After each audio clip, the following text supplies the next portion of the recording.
Welcome to the Nighttime Show, a show where we empower the voice of the people.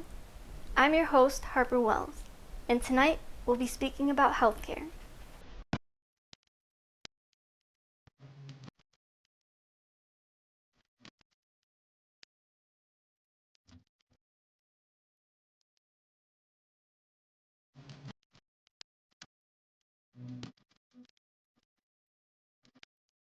Tonight we have Jarel with us.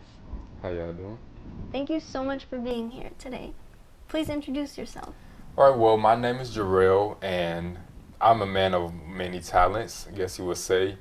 So I can cook, I have my own business, I study fitness and exercise in college in addition to culinary arts, and I'm also an aspiring actor. I have done a little bit of background work for a few different TV shows and a music video as well.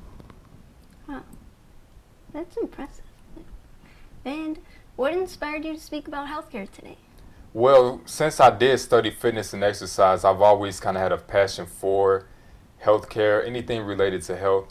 So, for the most part, I see a lot of children dealing with depression and obesity, and all of that stuff has like a easier fix, I guess you would say. Like, if we put a little more emphasis on having more gym time and making sure that we talk to our children about when they need a mental break from things or whatever they're going through, I believe that might help them out a lot. Yeah, it sounds like you're passionate about health. I am. Well, we're lucky to have you here and can't wait to hear what else you have to say. Let's dive in. Have you ever felt that your concerns or symptoms weren't taken seriously by a healthcare provider? Yes, I have. So, one example I would say is I hurt my arm, and my arm, it wasn't broken, but I was doing something dumb and I ended up hitting my elbow on the wall. So I went to the ER, and the expert technician that had my arm, she grabbed it aggressively and she just put on the x-ray machine like this, and it was hurting so bad. And I told her that it hurt and she did not care. So my concerns definitely were not being taken seriously in that aspect. Yeah, I hear that it sounded a bit too aggressive. Yeah, she was. Well, can you share an experience where you felt that the quality of care was notably good or poor? And what happened? Yes, so far as good quality of care, I had a really bad sore throat a few years ago, and I was like coughing up blood. It was terrible. So as soon as I got to the ER, I didn't have to wait as long as I normally would. Luckily, there wasn't that many people there. And when I got back to the room, they almost immediately gave me a shot of Toradol right in my arm. So I just sat there, waited for the Toradol to kick in. They gave me anti-nausea medicine. They pretty much took care of me, and I started to feel a lot better.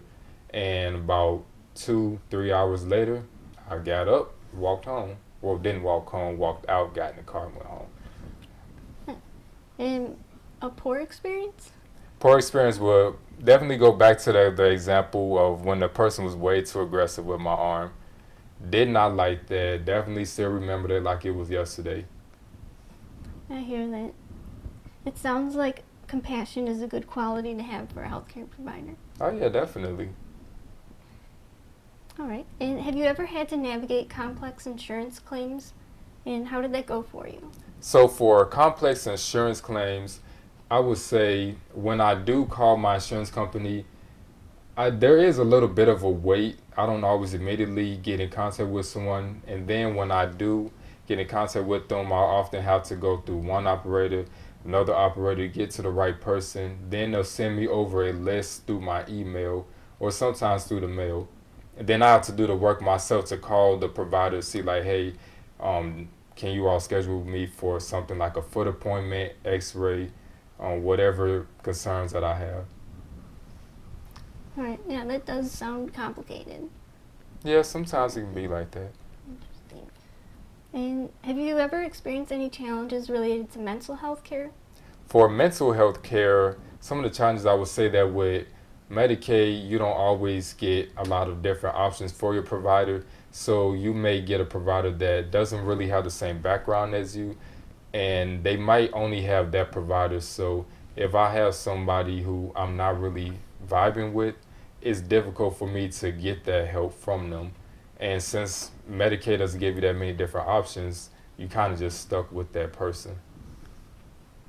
All right. So it sounds like having access to more professionals with more diverse backgrounds or ones that you would feel more comfortable with would be important to you. Yeah, like definitely important, like help you feel more comfortable providing like your life story to the provider, and in turn everybody gets better.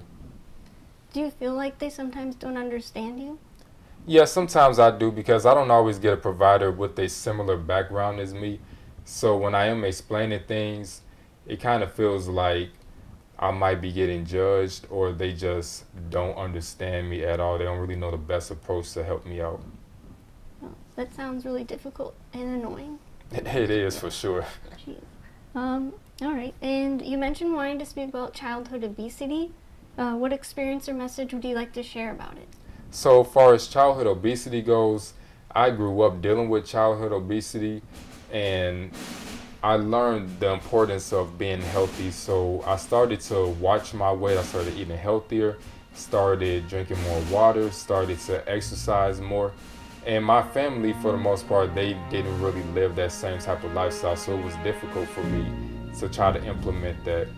But I also noticed like my anxiety started to get better, my depression started to get better, and the way it translates to the other children around us is gym is not really a big focus anymore.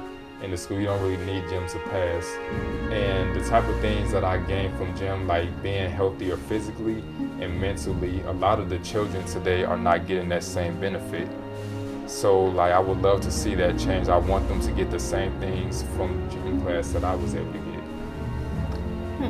Well, it sounds like you're passionate about helping the younger generation, which is really important, and that the message is that gym class and staying physically active and access to healthy food also is important. Yeah, it's definitely important. Like when you have access to being healthy, it really helps the community out a lot. When people are feeling a little bit better, they have lower anxiety, they're feeling healthier. You might just have somebody having a better day, and that helps other people have a wonderful day. Like you see someone smiling, you might want to smile even if you're having a bad day. Just seeing that positivity can help someone out. Definitely. I love your message. And you have great positive energy. Well, thank you. You do too. Hey. Based on everything we've talked about, is there anything you'd like to emphasize in your experience with healthcare? Yes, so I've noticed in the African American community, we don't always have the same standard of care.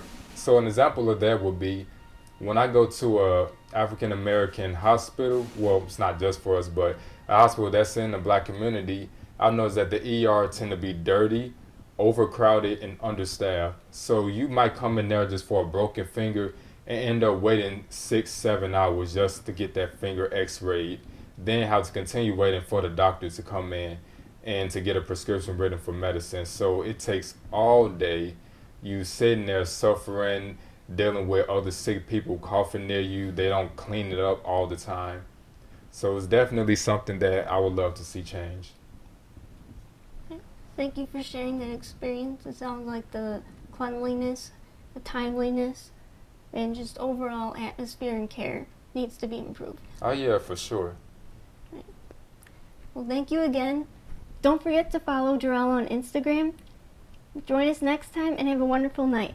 All right, y'all have a wonderful night too.